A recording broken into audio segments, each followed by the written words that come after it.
नई शिक्षा नीति के सहज क्रियान्वयन को लेकर एक राष्ट्रीय संगोष्ठी का आयोजन फरीदाबाद के सेक्टर 21B स्थित जीवा न पब्लिक इन स्कूल में किया मान्यता से गया। जोड़ने की इसका आयोजन नौकरी नेशनल जिम्मेदारी ओपन हम स्कूल सबकी शिक्षा होगी। संस्कृति क्या उत्थान सारे न्यास शिक्षक एवं बड़ी जीवा संख्या पब्लिक में स्कूल के मौजूद हैं, संयुक्त ऑनलाइन भी तत्वावधान में जुड़े हुआ। हुए हैं। इसमें डीजी दूरदर्शन प्रिया कुमार, न्यास के राष्ट्रीय सचिव डॉक्टर अतुल कोठारी, सबसे पहले तो एनआईओएस की मैं अध्यक्ष प्रोफेसर सरोज शर्मा आदि जीवा प्रमुख रूप पब्लिक से स्कूल मौजूद और रहे। शिक्षा कार्यशाला में देश भर से जुड़े सभी मूर्धन्य शिक्षाविदों ने एक स्वर में कहा कि जीवा तो राष्ट्रीय शिक्षा नीति 2020 का जीता जागता मॉडल है। जीवा स्कूल को एक मार्गदर्शक की भूमिका में आगे आना होगा। जीवा पब्लिक स्कूल जो है वो एक प्रकार से राष्ट्रीय शिक्षा नीति का समग्रता से क्रियान्वयन इम्प्लीमेंटेशन कर रहा है।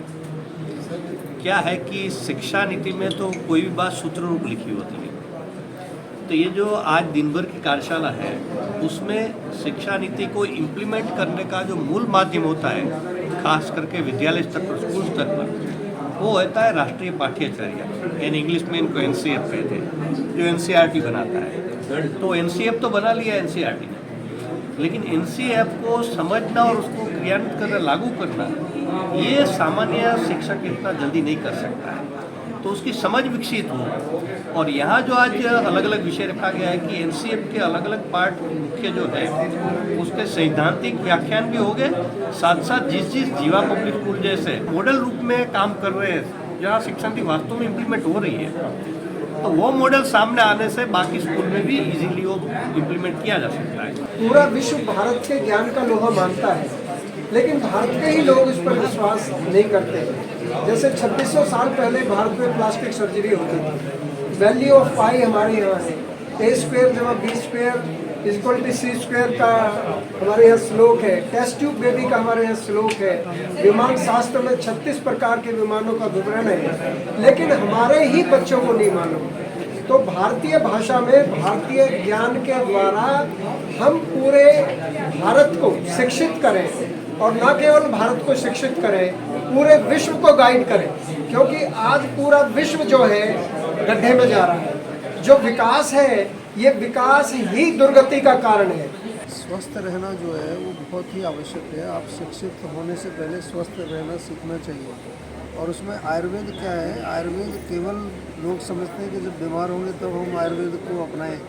आयुर्वेद एक जीवन शैली है, वो आपको सिखाती है कि आपकी प्रकृति कौन सी है। तो हाँ, जीवा पब्लिक स्कूल में हर बच्चे को अपनी प्रकृति मालूम है, वात पित्त कफ। फिर उसको कौन सा भोजन उसके लिए उचित है, कौन सा भोजन अनुचित है। फिर थोड़ा आहार विहार के बारे में हम शिक्षित करते हैं, विरुद्ध आहार क्या होता है, कितनी मात्रा में जो है भोजन करना चाहिए, कब उठना चाहिए, दिनचर्या के नियम। जो जीवा में हमारे यहाँ एक बहुत अच्छा प्रोग्राम है, दिनचर्या के नियम। तो सुबह जागने के समय क्या क्या करना है, ब्रह्म मुहूर्त में उठें, धरती माता को प्रणाम करें, पानी पिएं, शौच जाएं, दांत साफ करें, जीभ साफ करें। तो ये केवल ये अपने स्वास्थ्य को अच्छा करने तक ही सीमित नहीं है। स्वास्थ्य का मतलब आयुर्वेद में है कि शारीरिक, मानसिक और उसके बाद फिर आध्यात्मिक लेवल पर आदमी को स्वस्थ करना। तो ये तो हमारे यहाँ जो प्रोग्राम है, जो हम ऑलरेडी आज से नहीं, कम से कम 20-25 साल से इसको चला रहे हैं यहाँ पर। तो यही जो है आपकी जो नेशनल एजुकेशन पॉलिसी है, उसमें भी वो यही बात कर रहे हैं। हम उसको पहले से ही कर रहे हैं अपने यहाँ पर।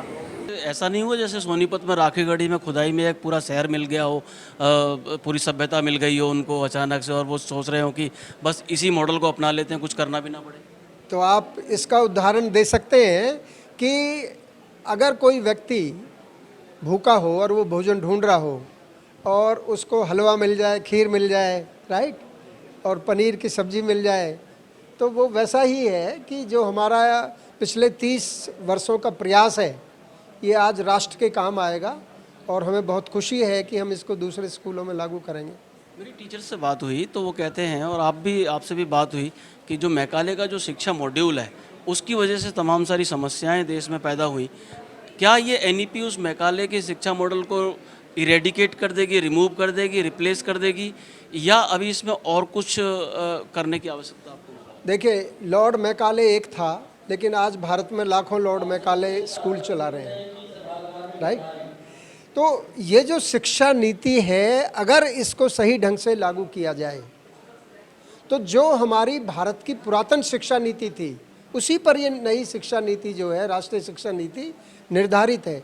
और बगैर इसके भारत का विकास होना असंभव है। नहीं तो अगली जनरेशन सब पाश्चात्य की तरफ जाएगी।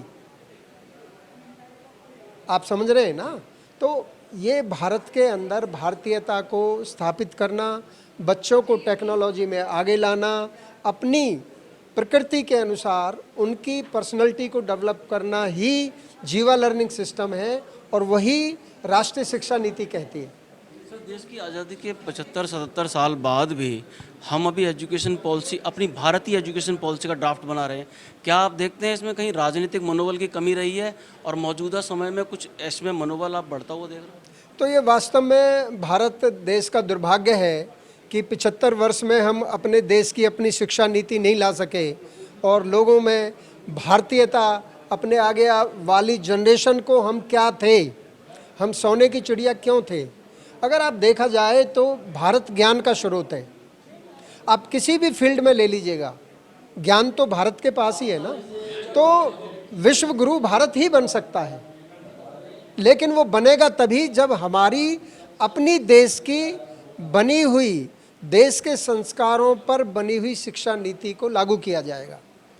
आखिरी प्रश्न मैं पूछना चाहता हूँ आपसे, क्या जीवा अपने इस मॉड्यूल को लेकर दूसरे स्कूल्स में जाएगा, ऐसा कुछ यहाँ पे तय हुआ है, या स्कूल्स के प्रबंधन आपके यहाँ पर आएंगे और आप इस मॉडल को सीखेंगे? तो ये जीवा लर्निंग सिस्टम जो हमने बनाया है, हम ऑलरेडी स्कूलों में जा रहे हैं।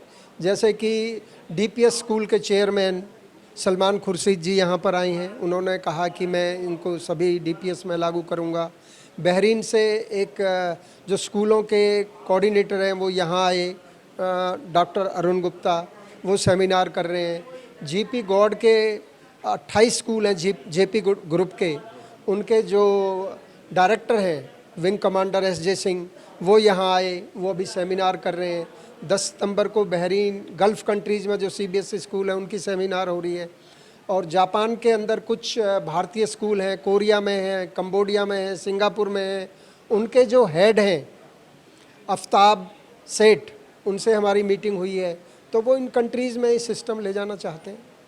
कैसी लगी आपको हमारी प्रस्तुति? यदि अच्छी लगी हो तो आप हमें सहयोग करें, सपोर्ट करें, हमारे सोशल मीडिया प्लेटफॉर्म पर लाइक, शेयर, सब्सक्राइब करें। और आपके कोई सवालात हैं, आपकी कोई सूचना और समाचार हैं, तो भी हमें आप ईमेल और व्हाट्सएप कर सकते हैं, क्योंकि आपके सहयोग से ही हमारी पत्रकारिता को बल मिलेगा। धन्यवाद।